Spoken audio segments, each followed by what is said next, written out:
Welcome to the STEaPP podcast. Thank you so much for having me. A pleasure to be here. Great. So I'm going to start off by introducing myself for those who are new to listening to the STEaPP podcast. My name is Dr. Shirah Z Mansaray, and I'm an associate lecturer at University College London within the STEaPP department. That is the Science, Technology, Engineering and Public Policy department, but I refer to it as STEaPP for the rest of the show.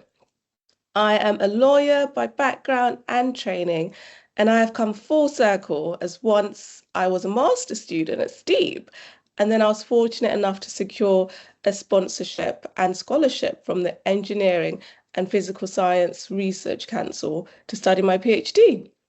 My PhD was in mental health, well-being, and architecture, and I'm pleased to have completed the PhD, and I now get to lecture within the STEaPP department with colleagues I have come to respect and who are absolutely inspirational. I am also delighted to host the STEaPP podcast and welcome all our listeners to our academic and policy community. STEaPP brings together policymakers, industry, and academia to design innovative solutions to society's biggest challenges. STEaPP also collaborates closely with decision makers to ensure that we are asking the relevant questions and addressing real needs through our education and research programs. Our vision for the podcast is to curate a community of professionals and students who are up for changing the world for the better. Over the next few months, we'll be welcoming a fantastic roster of impressive guests, including alumni, academics, industry partners, policymakers, and advisors. And today I am absolutely thrilled to introduce Rhi, who is a policy advisor at the Policy Impact Unit, UCL. So Rhi, tell us a little bit about yourself. Thanks so much, Shira. So, I joined STEaPP last year in October, moved over from Melbourne, Australia, and have loved living and working in London and was super fortunate enough to join the PIU as one of the policy advisors in the team, where I have quite a broad portfolio. I look after lots of different things, but mainly it's general policy engagement across the STEaPP department. So on any one day, I could be looking at science diplomacy to co-design and co-production, working with local government authorities and councils through community engagement methods. I've also done work on space policy engagement. And lots of calls for evidence for the department. So I work on a big, broad range of issues at STEaPP, which is really nice because I get to work with lots of different academics, students, and other professional services staff. So I'm loving my role so far. Great, absolutely fascinating. So I have a question I ask all our guests. If you could explain your work to a 10-year-old in one sentence, how would you do that? That's okay. That's a great question. Okay. So when really smart people put out research, we need to make sure that the leaders of our country, whether it's at council, national or even international decision makers, we need to make sure that they get those ideas so they can make the best decisions about real world issues. Oh, that's brilliant. Thank you. Hopefully Yes. a 10-year-old can understand that. Yes, I'm sure they can. Okay, Rhi, so I'm going to go into our first question. You recently contributed to UCL STEaPP's AI to Enhance Knowledge Exchange Toolkit, which helps design AI workflows for live event reporting, discussion summaries, and image generation. So, first of all, how did you balance leveraging AI's efficiency with maintaining the human-centered ethos essential to policy engagement? That's a great question. And I think it sits across a lot of the work that we do at PIU. We are always looking for ways to innovate how we engage with policymakers and researchers, because when we work with those two communities, they can often have very different ways of working. Often policymakers need decisions really quickly. They need information. They don't have a lot of time to sit down and look through, trawls of academic research. So we came up with a toolkit to help develop those methods for how we can increase efficiency when we're engaging with those two communities. Noting that there is a lot of rapid expansion of technology, specifically AI, and we've found that through that, you need to make sure that there is always a human at the center of it. You can't just rely everything on technology. Otherwise, I wouldn't really have a job. So, it's important that we really center humans there. So, always having a human holding the pen, so to speak, I think is really critical. We've found through this process and through a lot of the work that we do that AI can make mistakes. It's only reliant on the data and the information that you feed into it. So it is really important to have, for the outputs that we're looking for, to have a human oversight in that process, because it's only as good as the user. So often in the process of using AI, we may use it just to kind of make things a bit more efficient, whether it's summarizing discussions or pulling together a long, tenuous report. Often we can use AI to be efficient in that regard, but then we will always come in as the human checker to do a read over, make sure that a lot of the nuance hasn't been lost, because often it can kind of strip away key nuggets of information that are really interesting, and only focus on the big high level topics. So having kind of human engagement throughout all the processes and all the kind of steps that we use AI, I think has been really important. And I don't think it's anything that we're going to lose, really. We're never going to get to a point where we just hand everything off to, Microsoft Copilot. I think we'll always have an active role in those types of processes. Thank you. That's really interesting and also quite reassuring, because I do believe some individuals have this notion that AI is going to replace a lot of jobs, it's going to replace the way that we work. So then the follow-up question is, what key lessons would you share from that process? Yeah, I mean, it's really interesting that we work with a lot of different types of stakeholders, and I think how we've used AI has shifted and had to be adaptable in that sense. So, for example, a lot of national government, national policymakers are quite, adept with tech and AI adoption. There's a big rollout that we're kind of seeing, and a big push, at that high level.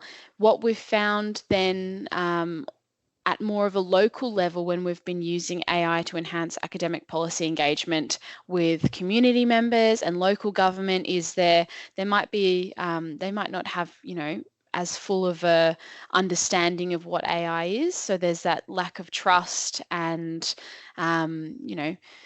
a bit of AI hesitancy, you might say. So, for example, we ran a workshop with local policymakers and community members where we wanted to use AI to help us kind of innovate and create something quite interesting for the community. But we also had to understand who we were working with, and there were a lot of people who might have had concerns around data and privacy. We've had some suggestions of why don't you use AI to listen in and transcribe conversations, but we knew that working with community members, they might have a bit more hesitancy to being recorded in that sense, because they don't really know where their ideas are going and they feel like they can't speak freely. Yes. So with that, we then kind of had to adapt our processes and say, okay, well, we can't use it maybe to its full capacity, but we could use it in a smaller sense, just to do a little bit of that synthesis or kind of information capturing.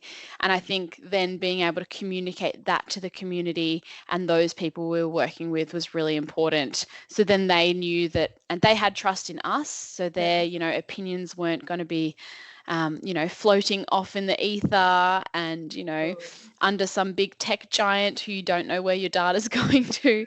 And, that comes back to that point around always having the human to hold the pen and making sure you communicate how you're using AI to, the stakeholders that you're working with. I think having that trust is essential there, and open communication and transparency of how you're using it has been key in all of our processes. That's brilliant, and actually, again, quite reassuring because it demystifies the process for those who might have the AI hesitancy, but also echoing some of the ethical approaches that you've taken to using AI and having the users as well within those community discussions have that sense of confidence that whatever is being said, if they do decide to go ahead, will be treated with the ethical standards that we pride ourselves at upholding at UCL. Absolutely. And I think, that's a core pillar of any kind of academic institution, and I think has been something really key to us to communicate. You also want people to be able to speak freely and, under Chatham House rules, and really think that, that they can share their own opinion without kind of this oversight and kind of big brother-esque, I don't know where my ideas and because a lot of what we are talking about are complex issues that are facing the community, so it can be quite personal to them and what they're going through in their day-to-day life. So maintaining that trust is really important. Exactly. Could you give us an example of just, how you would approach this in practice? Yeah, I think when we're developing workshops, particularly because, you're actively engaging with the community, when we are communicating objectives of the workshop, or even running any kind of activity, we will be very upfront saying, in today's workshop, we'll be using AI synthesis to do X, Y, Z, really stepping them out the clear process of how you're using it, assuring them in that way. I think another thing that's been really important is highlighting, if we've got any data or privacy considerations or agreements. So for example, we work with Microsoft Copilot and we have an agreement with them at UCL. And so communicating that to the audience, I think, is another reassuring factor as well. And then also offering, if there are any broader concerns, that they can opt out of those processes. I think that's been really helpful. Yeah, brilliant. Thank you. So the other question I had, in your experience as a policy advisor at UCL, how do you see the evolving relationship between AI capabilities and regulatory frameworks, especially concerning transparency, bias mitigation, and accountability? Yeah, I think it's a really important question and something we're always considering. Like I said, AI is built off the data that you feed into it, and it's trained on those information and data sets. So naturally, things around kind of bias come up, throughout all of those conversations. I think one kind of example that I could possibly give, which I think, reflects how we've tried to innovate and mitigate some of those concerns. So, as I said, transparency, being really clear how you're using it, telling the community or who your stakeholders are exactly how you'll be using that data, what the output is going to be. So if we've been using AI to develop a workshop report, stating that at the start has been really important.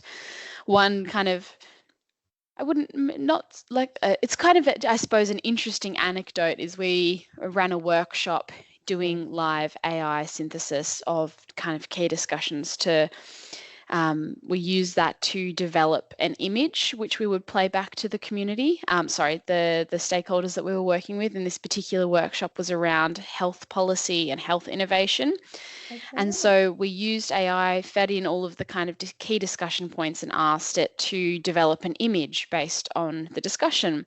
We then showed the image back to the workshop and the stakeholders, and the thing that was missing from that image was images of patients and the community. And we realized that no one had mentioned the community or end users of health systems in their discussions. And that was kind of like a glaringly obvious gap, which was really, it was really interesting. And then I think showing that visualization to the people in the workshop, we were then able to kind of recenter some of our discussions, because, you can think of that high level policy, you're just focusing about the kind of technicalities, the innovation, but who is missing from that conversation, and who's not kind of factored into those policy discussions was really interesting. And I think, that was a nice kind of reflection for us and those involved, that everything that you feed into AI is kind of exactly what it will reflect back. So you need to be constantly thinking about who's not in this conversation, whose voices aren't heard. Are we considering things around diversity and inclusion? How do they kind of feed into it? So it was quite an interesting example. That's a brilliant example. And I have a number of follow-up questions, but the first one being is, how do you position yourself as somebody who can champion equality and inclusivity within this space? Yeah, I mean, that's a great question. And I think it's a constantly evolving space. And one thing that I think about quite often, working in the interface between academia and policy, and also coming from I've had 6 years at uni, and now seeing how AI has proliferated through those systems, is I'm constantly thinking of what is the balance there between using AI and also that kind of like critical thinking as well. So always having those conversations. I think whenever we're doing workshop design or any form of engagement with academia, policy, the community, industry, it's considering, who's in the room, whose voices are being heard.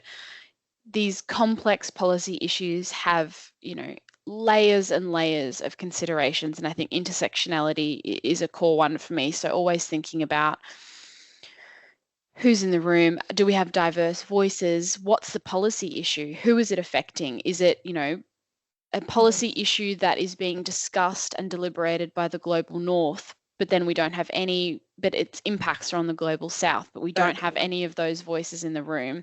So it's constantly kind of questioning who's impacted, who's having the conversations, who's left out of the conversations.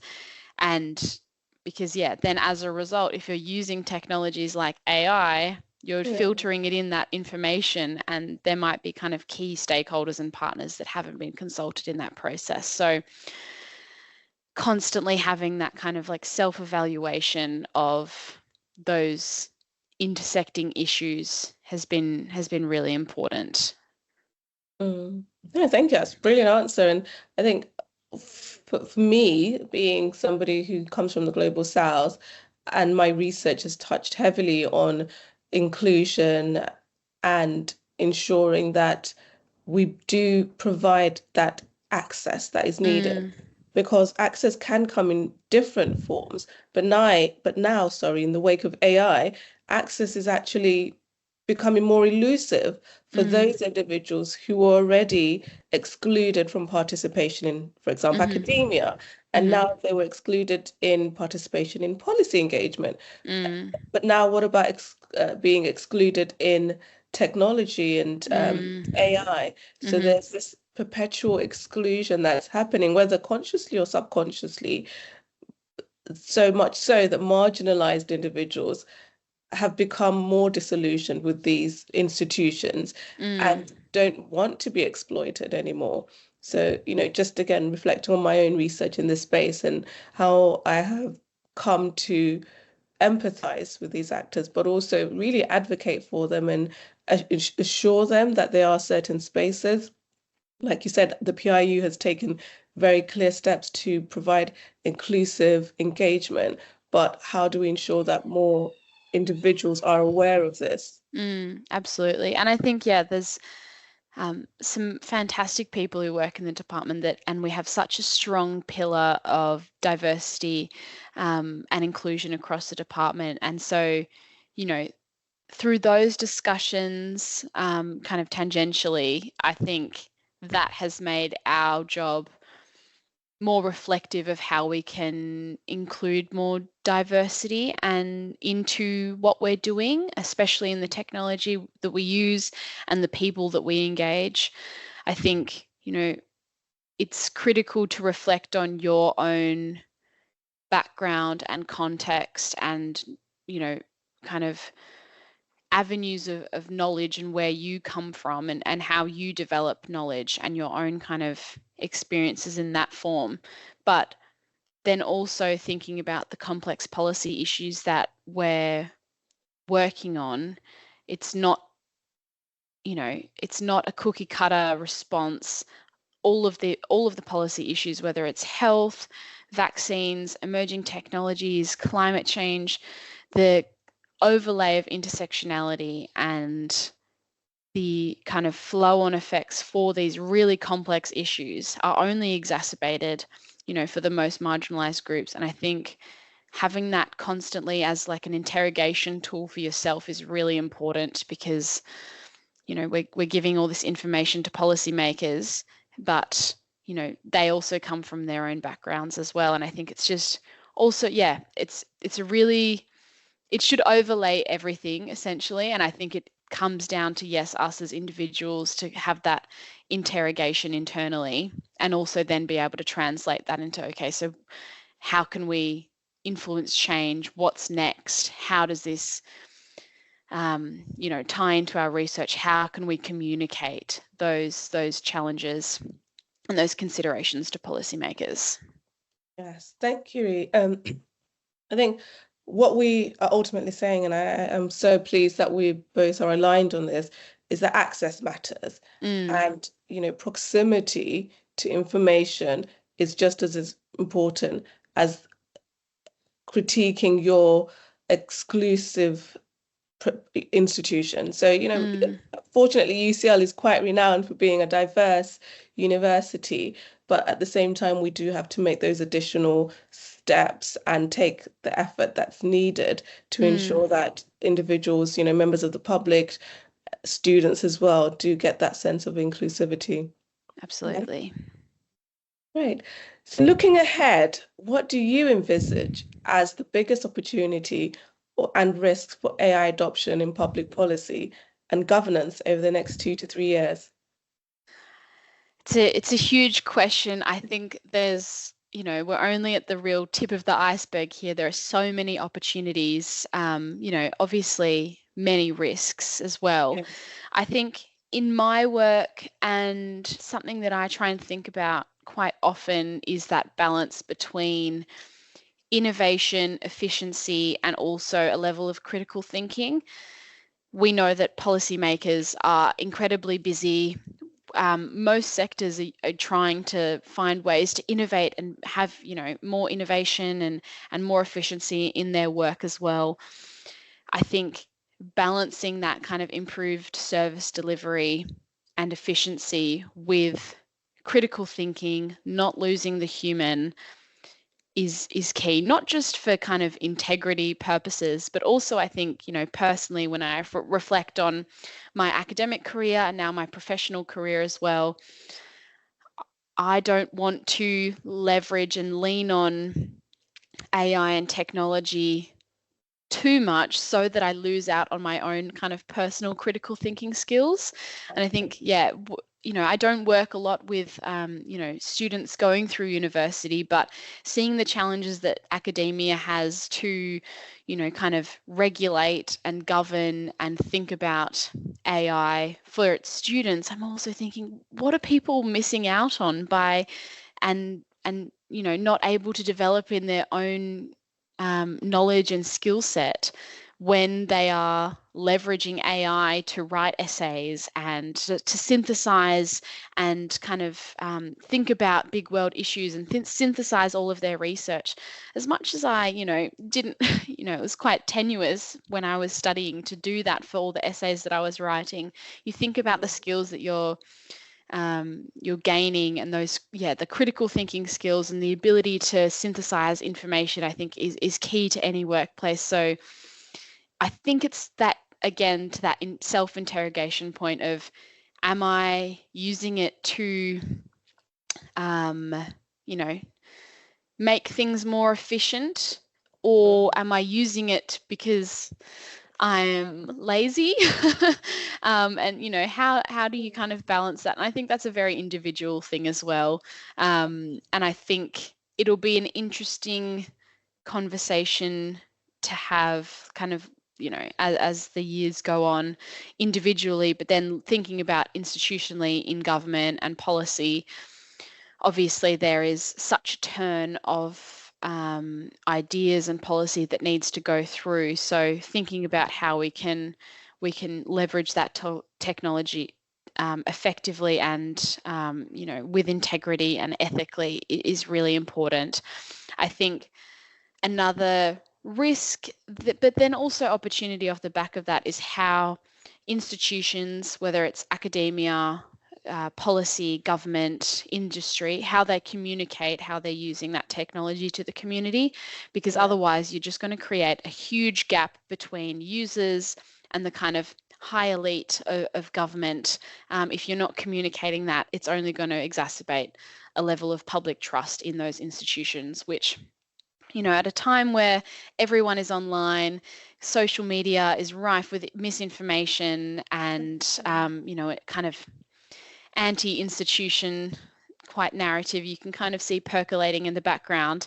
I think that trust and confidence in institutions is going to underlay everything. It's only something that they really need to consider, to make sure that there's not a gap between the community and those decision makers, really. And that kind of ties in more broadly to other risks around, as we've discussed, bias, discrimination, whose voices aren't heard, who's not factored into those discussions, and who doesn't have access to those technologies and who is left behind.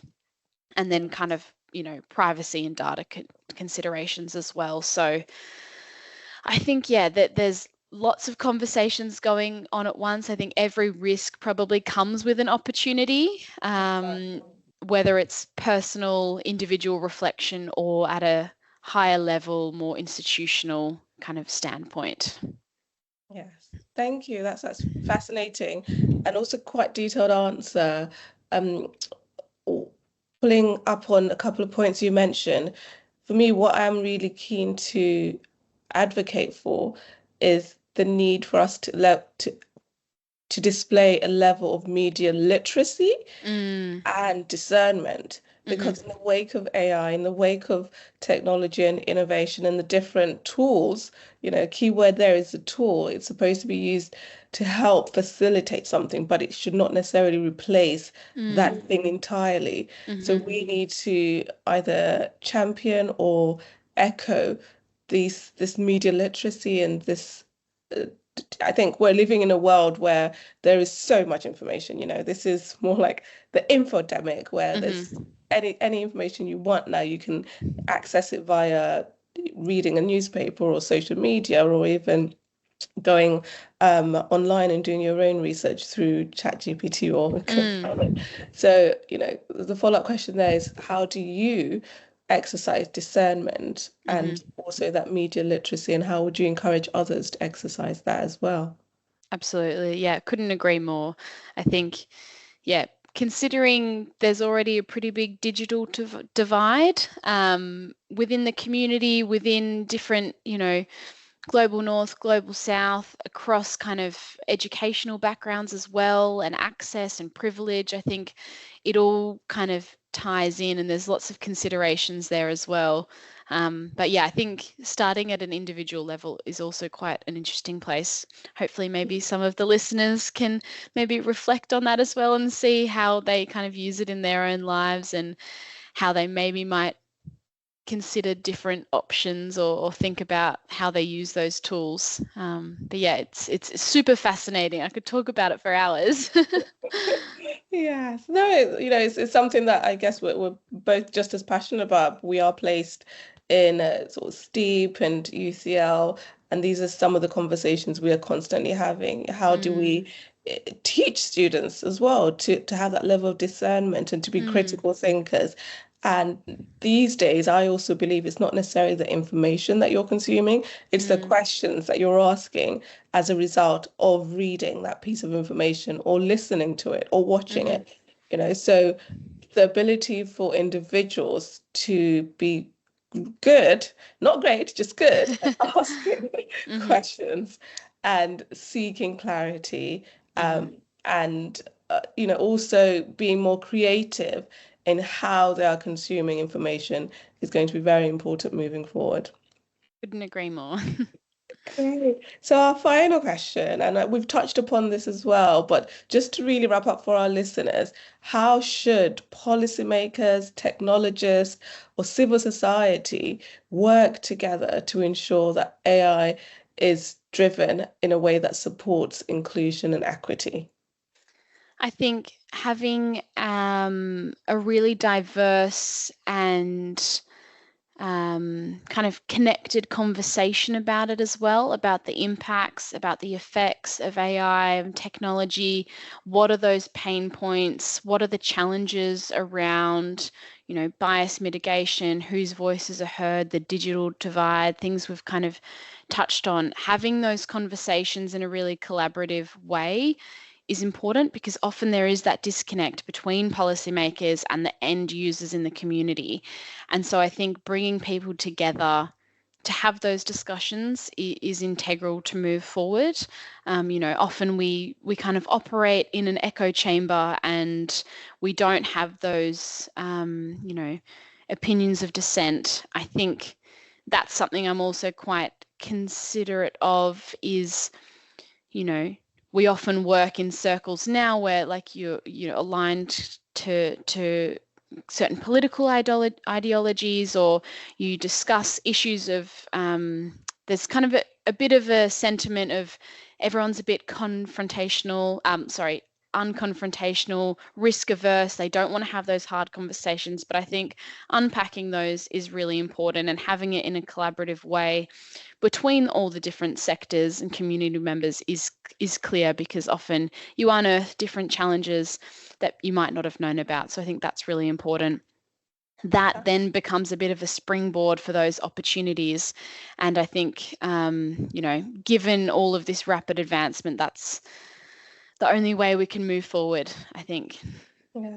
No, thank you. Thank you so much, Rhi. This has been absolute pleasure speaking with you, and I'm sure all our listeners have walked away with at least, one or two key points.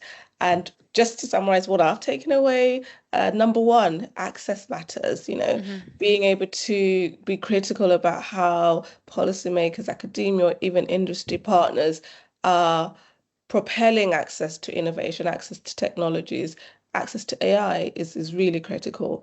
The second thing for me is inclusion. We talk about access, but even when individuals have access, how inclusive is this access? How encouraging or informative are these spaces for individuals to participate and to walk away with some value? And the third thing is, that discernment, that criticality is going to be important. It has been important, but I feel that in the wake of all these technologies and AI and the way in which AI is being channeled to different problems and to address different problems is really critical. So for our listeners, just for them to reflect on their own sort of levels of discernment and literacy around AI is important. No, that's great. And yeah, thank you so much for inviting me on. I've had a great time chatting with you about this. So yeah, thanks so much, Shirah. You're very welcome, and thank you very much to our listeners.